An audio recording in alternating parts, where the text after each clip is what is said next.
Hello la petite famille, moi c'est Gaëlle, diététicienne au sein de Ma Petite Assiette. Je vous souhaite la bienvenue dans le podcast qui vous guide et vous accompagne en nutrition périnatale et pédiatrique. Passionnée, ma mission est de vous soutenir dans votre quotidien, de vous aider à appréhender le temps des repas, ainsi que de préserver la santé de toute la famille. Vous découvrirez dans ces podcasts plusieurs professionnels de santé avec lesquels on abordera de nombreuses thématiques. Je vous partage mes conseils et réponds à vos questions afin de vous aider à reprendre le plein pouvoir sur votre alimentation et faire de la place pour plus de sérénité et d'harmonie.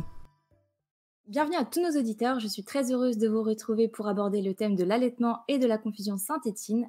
Mais qu'en est-il en réalité ? C'est le sujet de ce tout premier épisode avec notre invitée experte Julie Forillon, sage-femme et consultante en lactation, appelée aussi IBCLC, qui maîtrise le sujet de l'allaitement sur le bout des doigts. Bonjour Julie. Bonjour à tous et bonjour Gaëlle. Si tu veux bien, je vais te laisser te présenter à nos auditeurs. Peux-tu nous parler de ton parcours et de ton expérience ? Bien sûr, alors je m'appelle Julie Forillon, je suis sage-femme depuis 2014 et IBCLC depuis 2021. J'ai entrepris cette formation à la suite de la naissance de ma première enfant que j'ai allaitée et en fait je me suis rendu compte que l'accompagnement qu'on offrait aux patientes en postpartum et en particulier au sujet de l'allaitement était très insuffisant et qu'il y avait beaucoup de choses à faire dans ce domaine-là. Et j'ai donc décidé de me spécialiser en allaitement par le biais de cette formation d'IBCLC. J'ai donc passé ma certification en septembre 2020 et je suis officiellement diplômée depuis janvier 2021. Et donc depuis ma certification, j'offre des conseils autour de l'allaitement depuis la décision d'allaiter ou pas, jusqu'aux prémices du sevrage et la décision de s'arrêter d'allaiter, tout en accompagnant également la diversification, d'où l'association à Ma Petite Assiette. Merci de cette présentation. Tu pourrais nous expliquer ce qu'on appelle la confusion Saint-Étienne et finalement, existe-t-elle vraiment ? Alors, sous l'appellation confusion Saint-Étienne, ce qu'on entend en fait, c'est plutôt une préférence. Confusion, ça voudrait dire que en gros, les bébés sont un peu idiots et ne savent pas faire la différence entre un sein et un biberon ou une tétine ou sucette, et que en gros, ils savent pas faire la différence à la fois de sensation et à la fois de succion, alors qu'ils sont tout à fait capables de le faire. Donc en fait, et là je vais peut-être en choquer certains, la confusion n'existe pas, la préférence, elle, existe. Effectivement, on va présenter le sein à un bébé, il va falloir qu'il mette en mouvement et en synchronisation tous les muscles de son visage, de sa langue et de son oralité, qui synchronise succion, déglutition, respiration, qu'il arrive à coordonner ses mouvements d'ouverture de bouche, de placement de sa langue et de péristaltisme de la langue pour faire avancer le lait jusqu'à son œsophage. Et puis on va lui présenter un biberon. Si en plus on le présente de manière non physiologique, et on en reparlera plus tard de cette prise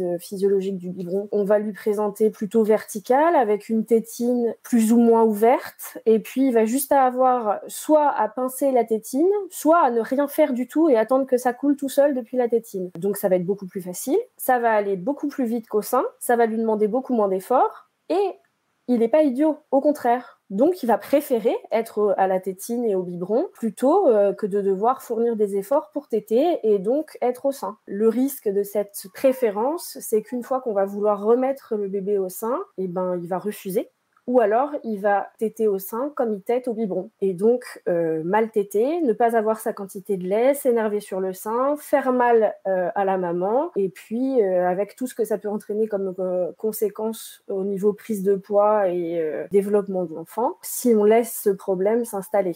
Effectivement, ça fait peur parce que on se dit mais mon Dieu, comment je vais faire parce que je peux pas être H24 avec mon bébé, et puis qu'est-ce que je vais faire si je lui donne un biberon, ça veut dire qu'il va tout de suite préférer le biberon. C'est pas une fatalité. Déjà parce qu'il y a plus de risques d'avoir ce genre de problème de préférence si l'enfant a déjà un souci de succion et un problème d'oralité, parce que ça lui demande un effort encore plus important de téter au sein et que la solution de facilité sera vraiment pour le coup le biberon. Un enfant qui n'a pas de problème d'oralité et qui n'a pas de problème de succion sera moins enclin à avoir une préférence pour la tétine ou le biberon. Je vais revenir sur des choses que tu as évoquées. Donc, du coup, la prise physiologique, à quoi elle correspond exactement ? Alors la prise physiologique, elle permet de diminuer le risque de préférence déjà, et puis de respecter un peu plus le rythme du bébé qui, comme nous, ne va pas s'engloutir son repas de A à Z sans pause et en avalant tout d'un trait. C'est pas, même nous adultes, quand on mange, on fait des pauses, on respire, on pose ses couverts, et on boit pas un verre de 250 millilitres cul sec sans s'arrêter, à moins que ce soit un concours, mais dans ce cas-là, c'est une autre histoire. Donc la prise physiologique du biberon, c'est respecter ce rythme en ménageant des pauses pour le bébé, voire en lui imposant, si c'est un bébé qui est un peu glouton et qui voudrait, lui, s'engloutir tout le biberon.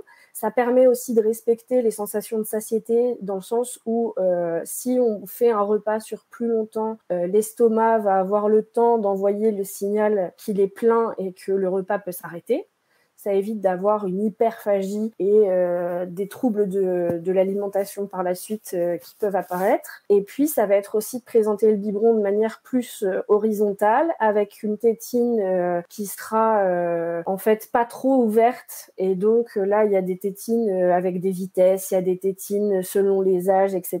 C'est une histoire de marketing, ça encore, et c'est plutôt pour les enfants qui sont habitués à prendre uniquement le biberon et des préparations commerciales pour nourrissons. Pour les enfants qui sont allaités et qui doivent prendre le biberon, il vaut mieux avoir des tétines les plus fines possibles, dans le sens où elles sont percées de manière très très fine, avec un orifice qui n'est pas une fente mais bien un trou.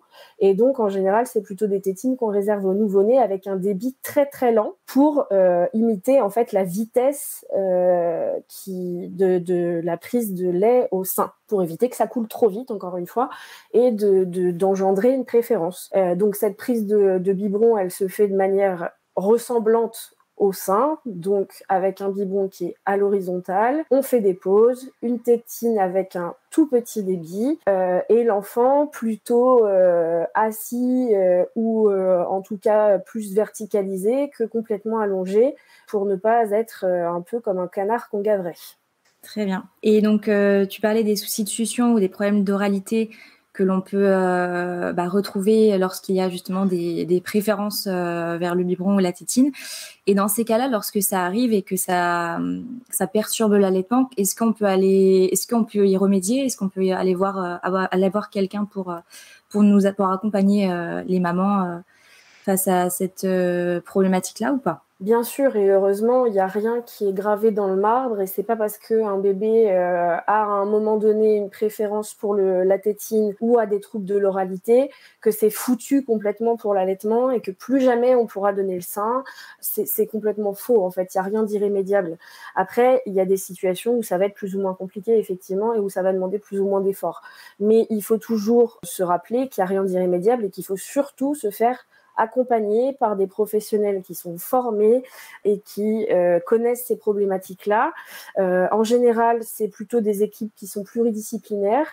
Alors, il y a les spécialistes de l'allaitement en tant que tels, vraiment bruts, pour comprendre d'où vient le blocage et comprendre ce qui gêne l'allaitement. Donc ça, c'est les IBCLC. Je prêche pour ma paroisse, bien sûr. Et puis, il y a tous les professionnels autour de l'oralité qui vont pouvoir aider à débloquer la situation en fonction du problème qui sera décelé et en fonction de l'origine, en fonction de l'origine du problème, en fait. Donc, il peut y avoir des psychomotriciennes, des orthophonistes, des ostéopathes, des chiropracteurs. Ça peut être plein de spécialités différentes. Ça peut être aussi des dentistes ou des ORL en cas de présence de freins, par exemple. Alors, on parle beaucoup des freins. Il y a beaucoup de détracteurs qui disent que c'est un phénomène à la mode et que, soi-disant, on invente l'existence de freins et qu'il faudrait arrêter là-dessus. Il y a une polémique autour de tout ça. Après, il n'y a rien qui est tout noir ou tout blanc. Il ne faut pas couper tous les freins absolument ou dire que ça n'existe pas et que ça ne pose pas de problème. Il existe des freins restrictifs qui peuvent entraver l'allaitement, mais qui peuvent aussi poser problème à des enfants qui sont au biberon, d'autres soucis ultérieurs. Et quoi qu'il en soit, que ça soit sein ou biberon, il faut, si on pense que notre bébé a un frein ou qu'il y a un problème de succion et d'oralité, se faire accompagner par les bonnes personnes. Et donc, faire un diagnostic assez précoce pour pouvoir éviter des soucis à l'avenir, parce que ça touche pas que la succion au sein, ça touche aussi le développement du langage, le développement psychomoteur, l'oralité quand il va falloir introduire des aliments solides. Ça peut vraiment gêner dans plein de domaines différents, qu'un enfant soit allaité ou pas. D'accord, donc oui, sachez que vous pouvez être accompagné si vous rencontrez ce genre de problème et ou ce genre de difficulté plutôt. Est-ce qu'il y a un âge particulier où on peut rencontrer cette problématique? Est-ce qu'il y a un âge particulier ou pas? Alors, il n'y a pas d'âge particulier auquel on peut ou pas rencontrer cette problématique, dans le sens où ça peut arriver à tout moment dans l'allaitement. Après, il y a des âges un peu plus critiques, disons.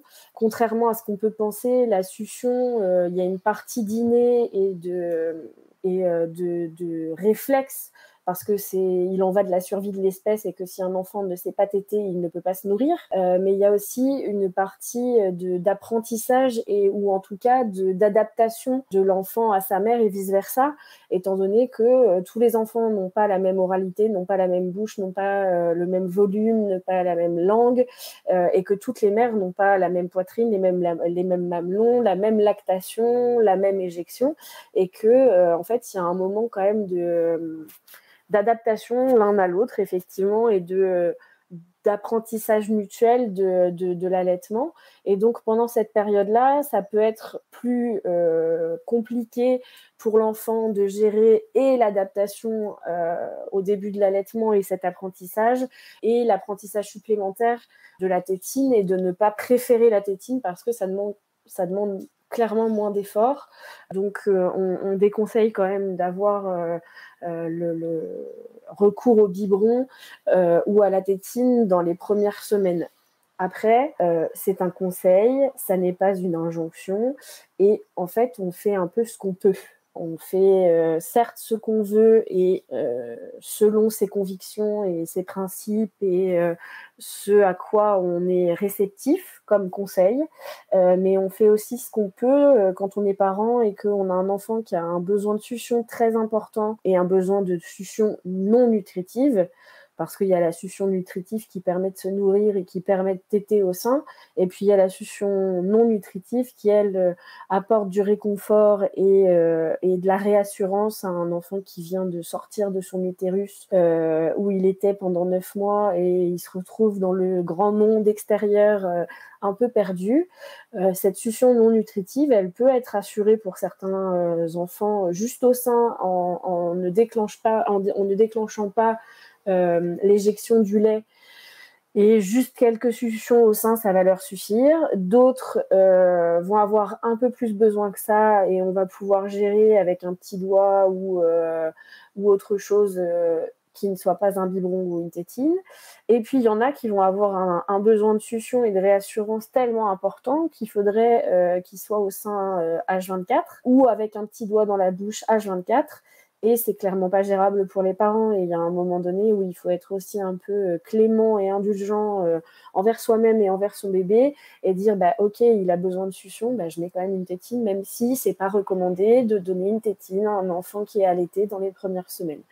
Mais voilà, il ne faut pas culpabiliser et s'en faire toute une montagne. Si c'est le seul moyen de survivre et d'avoir un peu de sommeil, et le sommeil c'est le nerf de la guerre quand on est jeune parent, et tant pis en fait. On met une tétine et puis on verra ce que ça donne, et on croise fort les doigts pour que ça n'entraîne pas une préférence.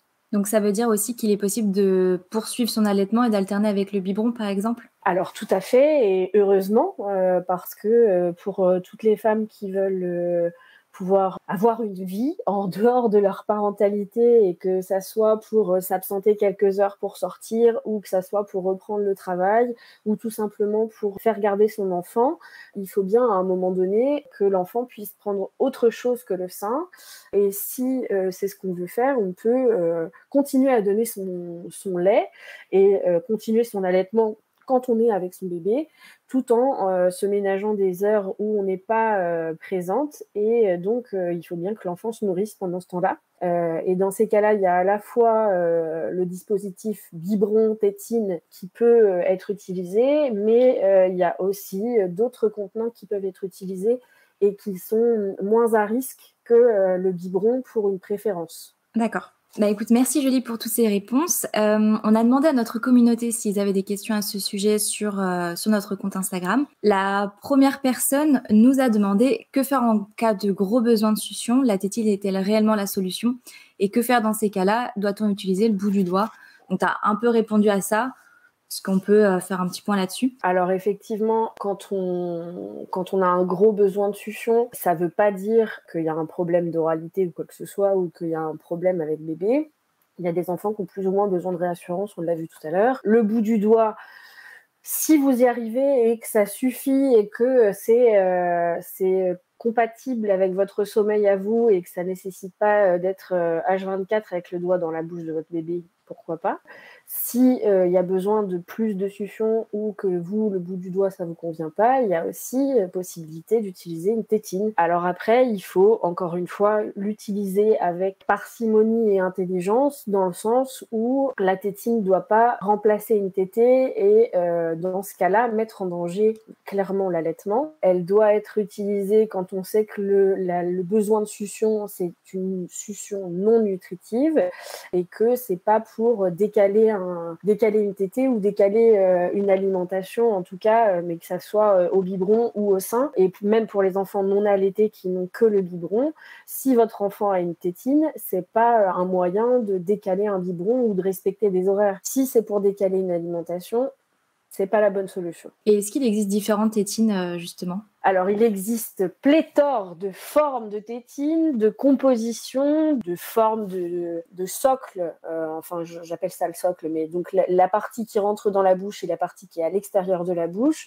Vous allez avoir écrit physiologie, caoutchouc, silicone, nouveau-né, prématuré. C'est comme les laits, les préparations commerciales pour nourrissons. Vous allez vous retrouver devant le rayon et vous allez être complètement paumé parce qu'il y a des centaines de références différentes. En fait, j'ai envie de vous dire, la bonne tétine, c'est celle qui va convenir à votre bébé déjà, parce qu'il va pas forcément accepter toutes les tétines. Et puis, c'est celle aussi dont vous allez pouvoir le séparer assez facilement quand il n'aura pas besoin de sa succion non nutritive. Et plus tard, pour le sevrer de la tétine, pour éviter des mauvaises positions des dents et l'apparition d'autres problèmes de l'oralité. Après, ça, c'est aussi une question d'utilisation et de bon usage de la tétine. Alors, des formes alors, principalement, il y a quand même silicone ou caoutchouc, en gros. Ça, c'est une question de préférence déjà pour le bébé, mais aussi pour vous. Il y a une question de nettoyage, de stérilisation, etc.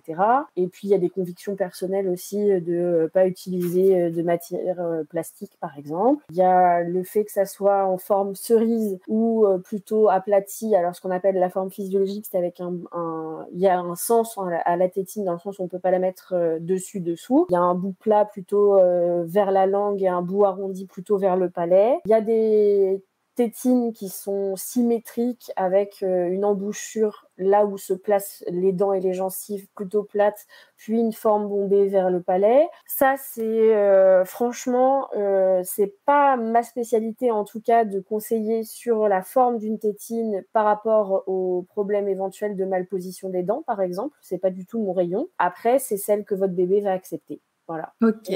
Et tout comme les tétines des biberons, il y a des recommandations pour que ça ressemble le plus possible à une succion au sein, mais encore faut-il que votre bébé accepte cette forme de tétine et qu'il arrive à prendre le biberon avec cette tétine-là quand vous n'êtes pas là.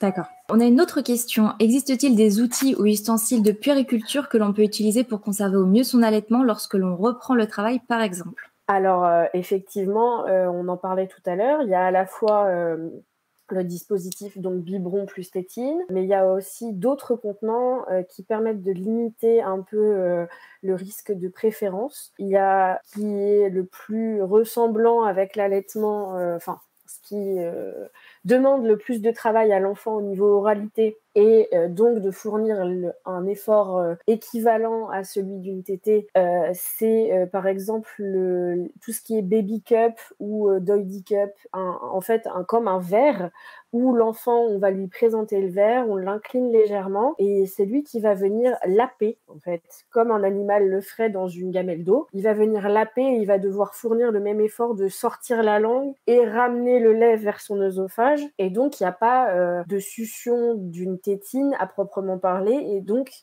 moins de risque de préférence parce que ça va demander un effort aussi conséquent. Il y a aussi, alors je n'ai aucun intéressement, disons, avec aucune marque. Donc si je cite des marques, c'est pas du tout parce que j'ai des parts dans leur entreprise, c'est que je connais ces marques-là, mais il y en a plein d'autres qui font les mêmes dispositifs. Il y a entre autres la Soft Cup ou équivalent autre que chez Meliela, où on va avoir le corps comme un biberon et qui est plutôt souple, qui va permettre d'appuyer pour amener le lait jusqu'à une espèce de cuillère où le bébé, encore une fois, va venir laper le lait. Il y a, que vous dire de plus, à la cuillère, il y a la seringue, il y a plein de choses qui sont possibles. Après, tous ne sont pas équivalents en termes de coût, tous ne sont pas équivalents en termes de praticité, disons. On peut voir aussi les TAS 360, quelle que soit la marque. Et dans ce cas-là, il y a quand même un mouvement de pincement et un peu comme la tétine d'un biberon et c'est un peu plus pourvoyeur de préférence. Mais voilà, après, tout dépend de ce que votre bébé va accepter et puis tout dépend aussi de ce que la personne qui va garder votre bébé accepte d'utiliser et avec lequel elle est à l'aise. Parce que toutes les asthmates ou toutes les personnes en crèche ou peu importe le moyen de garde, j'ai envie de dire, tout le monde n'est pas à l'aise avec tous ces moyens-là d'alimentation et que clairement un biberon c'est plus facile. Effectivement, ça a une grande contenance, il y a moins de fuite, moins de gaspillage de lait, mais il faut encore une fois l'utiliser de manière raisonnée, intelligente et physiologique pour imiter au plus l'effort d'une tétée et limiter ce risque de préférence pour la tétine. Donc il y a plusieurs solutions et du coup j'imagine que ça dépend de l'âge aussi. Tous ces ustensiles peuvent s'utiliser à différents âges ou alors c'est... Ça dépend dans le sens où un bébé dès la naissance et même pour des enfants prématurés peuvent apprendre à utiliser une baby cup, une doily cup ou la soft cup, peu importe. Il y a certains pays dans lesquels il est compliqué de stériliser les biberons et l'accès au silicone ou au caoutchouc pour faire des tétines est plus compliqué. Et dans les unités de néonat et de réa pour les prématurés, les premières alimentations par la bouche, parce qu'au départ, c'est surtout avec une sonde nasogastrique. En fait, avant de mettre le bébé au sein, on lui apprend à laper dans un petit verre, en fait, et c'est beaucoup plus facile à entretenir parce que le nettoyage est plus simple avec juste du savon et de l'eau, et en plus, ça permet d'éviter d'avoir un recours à une tétine, et donc, dès le plus jeune âge, les bébés sont capables de le faire, il faut juste bien l'utiliser, et respecter encore une fois le rythme de l'enfant. C'est pas du gavage, c'est de l'alimentation et donc c'est au rythme de l'enfant et en fonction de ses besoins aussi de respiration et de synchronisation de sa succion et de sa déglutition. Autre question, y a-t-il plus de confusion que de non-confusion ou pas? Parce que du coup la maman qui pose la question précise que sa fille n'a jamais eu ce problème. Alors comme dans tous les cas de problèmes de succion, de problèmes d'allaitement, il y a toujours des gens qui vous vont dire ah mais moi j'ai jamais eu ce problème-là ou alors moi la première fois que j'ai mis une tétine ça a été foutu, mon enfant n'a plus jamais repris le sein. Il y a toujours les deux extrêmes, il y a quand même très peu de gens qui se manifestent dans l'entre-deux parce que quand les choses vont bien on n'en parle pas forcément. Alors heureusement heureusement, il y a bien plus d'enfants qui n'ont pas de problème de succion et qui n'ont pas de problème de préférence pour la tétine. C'est plutôt rassurant dans le sens où nos enfants sont donc pas idiots et savent téter et faire la différence entre les deux. Mais il y a toujours un risque, en fait. Il n'y a jamais de risque zéro en se disant, en faisant ça, c'est sûr, mon enfant n'aura jamais de préférence pour la tétine, ou de risque absolu dans le sens où là, c'est sûr, je vais mettre une tétine, c'est foutu pour mon allaitement. Il n'y a pas de tout noir ou tout gris dans la vie. Il n'y a que des nuances, tout noir ou tout blanc, il n'y a que des nuances de gris. Pour exemple, ma fille aînée n'a jamais eu de problème de confusion. Elle a eu une tétine, une sucette dès la maternité. Elle a eu des biberons, je dirais à partir de ses 1 mois, quand je m'absentais ou quand j'avais besoin de la faire garder. Il n'y a jamais eu de problème jusqu'à ses 10 ou 11 mois, et du jour au lendemain, elle s'est mise à prendre mon sein pour une tétine et à pincer comme sur une tétine, et on l'a sevrée de sa tétine et elle a continué à prendre des biberons. Ça peut arriver à n'importe quel moment, ça peut arriver à n'importe quel enfant, et tout dépend aussi du contexte autour. Est-ce qu'il y a une poussée dentaire? Est-ce qu'il y a des problèmes de douleur au niveau des oreilles ou de la bouche et de la mâchoire? Il y a des enfants qui vont être plus enclins à faire une préférence pour la tétine, comme on l'a vu tout à l'heure, s'il y a des problèmes de succion et d'oralité. Et puis il y a les enfants qui n'ont aucun problème, mais qui à certains moments de leur vie vont avoir cette préférence pour la tétine parce que ça sera moins douloureux ou moins difficile, et ça peut arriver à n'importe n'importe qui. D'accord. Comment peut-on savoir mon fils de 3 mois est allaité, parfois le papa lui donne un biberon quand je ne suis pas là, et il a une tétine pour l'apaiser. Au niveau possibilité de confusion, je suis pas mal, nous dit-elle. Alors, comment savoir s'il va y avoir une préférence ou pas pour la tétine? On ne sait pas en fait. Et c'est ça qui est frustrant et qui est compliqué, mais comme dans beaucoup de cas et de beaucoup de sujets dans la parentalité, on ne peut pas savoir. Ça dépend des bébés, ça dépend du moment de leur vie, ça dépend de leur état de développement orofacial et moteur au niveau de l'oralité. Ça dépend de tellement de choses en fait que c'est pas prédictible. Il y a encore une fois des facteurs de risque qui peuvent favoriser une préférence, mais c'est pas parce qu'on présente tous les facteurs de risque que l'enfant va forcément en développer une, et c'est pas parce qu'on n'a aucun facteur de risque que l'enfant ne développera pas de préférence pour la tétine. Donc en fait, on sait pas. On sait pas. Voilà. Ça marche. Question suivante, peut-on passer le relais biberon pour dormir sans risquer son allaitement? Alors dans cette question, il y a 2 choses. Il y a à la fois le biberon en tant que dispositif pour donner son lait à un enfant et donc risquer éventuellement une préférence. Et puis, il y a le fait de risquer son allaitement en dormant. Sauter une tétée pour, en gros, que le conjoint, le partenaire puisse donner un biberon à la place d'une tétée. On l'a vu pour le dispositif biberon, on va pas revenir dessus. Il y a une façon de donner le biberon qui peut limiter les risques. Il y a des tétines, des dispositifs qui peuvent limiter les risques si on prend autre chose qu'un biberon.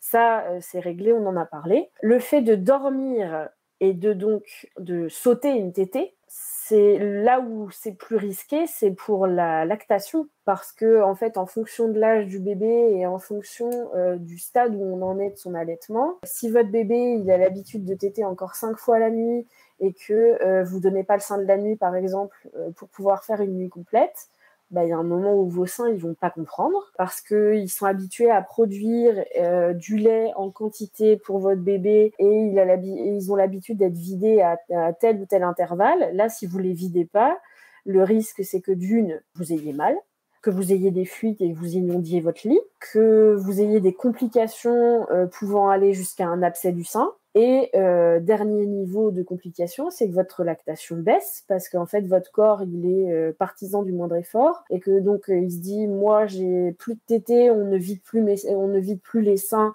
ça ne sert à rien que je produise du lait parce qu'il n'y a plus d'enfants au sein de toute la nuit, donc moi je vais baisser le niveau de production et donc on se retrouve avec un manque de lait. secondaire. Et puis après ça, c'est le cercle vicieux parce qu'on manque de lait, donc bébé s'énerve au sein et ne tète pas de manière optimale. Donc le corps comprend encore une fois qu'il faut baisser la lactation et c'est comme ça qu'on se retrouve à devoir sevrer sans l'avoir voulu parce qu'on se retrouve avec un manque de lait secondaire à cause d'un mauvais usage en fait de l'allaitement. Donc si on ne veut pas donner la tétée sur une tétée, ça peut se faire mais pas dans les premiers mois. Ou alors oui, dans les premiers mois, on peut le faire parce qu'on n'a pas envie de mettre bébé au sein, mais à la place de la tétée avec bébé directement au sein, il va falloir tirer son lait. Donc, l'avantage de dire je vais donner mon bébé à mon conjoint ou à ma conjointe pour qu'il ait le biberon, pour que moi je me repose, mais je dois tirer mon lait à la place de la tétée, l'un dans l'autre, c'est pas hyper bénéfique parce qu'on perd quand même beaucoup plus de temps à devoir préparer un biberon de lait de mère,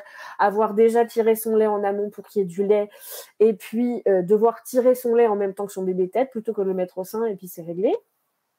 Après un certain âge et un certain stade dans l'allaitement, il y a des fois où on peut se passer de tirer son lait parce que les seins sont pas très remplis. Et ça, c'est au cas par cas. Et c'est en fonction de votre lactation, en fonction du nombre de tétées, en fonction de votre bébé.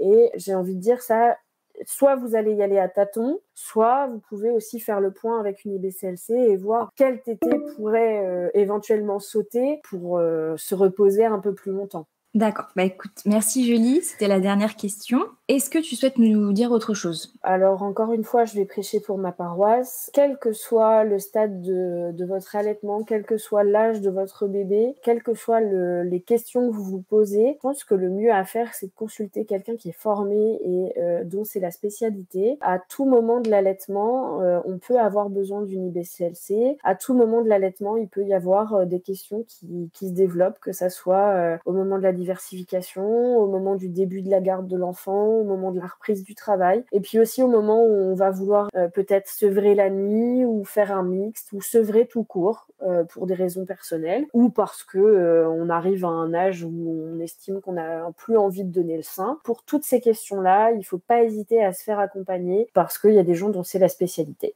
Très bien, merci. Petite info supplémentaire aussi, si par exemple bébé se fait garder, il y a une petite règle, un petit outil qui permet de savoir la quantité nécessaire de lait sur la journée à donner à bébé. C'est la règle d'Aper qui se calcule avec le poids de l'enfant en grammes, on divise par 10. À cela, on va rajouter 250. Ça va être les besoins de la journée de votre bébé. Donc, ça va être utile, par exemple, si votre enfant va à la crèche, si vous allez mettre votre enfant à garder chez quelqu'un d'autre, etc. Ça peut être un outil vous permettant de connaître les besoins de votre bébé au fur et à mesure de sa croissance. Alors, par rapport à la règle d'Aper, effectivement, quand on obtient le chiffre, il faut se rappeler que c'est sur 24 heures. Enfin, il faut diviser ces besoins journaliers par le nombre habituel environ de tétées pour ne pas en gaspiller parce que c'est de l'or blanc et très précieux, donc il ne faut pas le gaspiller. Tout à fait. Bien, merci pour ces précisions. Merci pour cet échange. Ce fut très instructif. Et c'était Julie Hegel sur le thème de l'allaitement et de la confusion Saint-Étienne. Prenez soin de vous. Ce sera tout pour cet épisode qui laissera sûrement une porte grande ouverte à d'autres sujets tous plus intéressants les uns que les autres. Si vous avez des interrogations à propos de ce podcast, contactez-nous directement sur notre compte Instagram Ma Petite Assiette. Sachez que sur nos réseaux, nous lisons tous vos messages et commentaires. On répondra à vos questions autant que possible. Précisons que ce podcast ne remplace en aucun cas une consultation auprès d'un professionnel de santé. En cas de doute, pensez à consulter. J'espère que ce contenu vous plaira et pour que nous puissions toujours nous améliorer, partagez-nous vos ressentis sur nos réseaux sociaux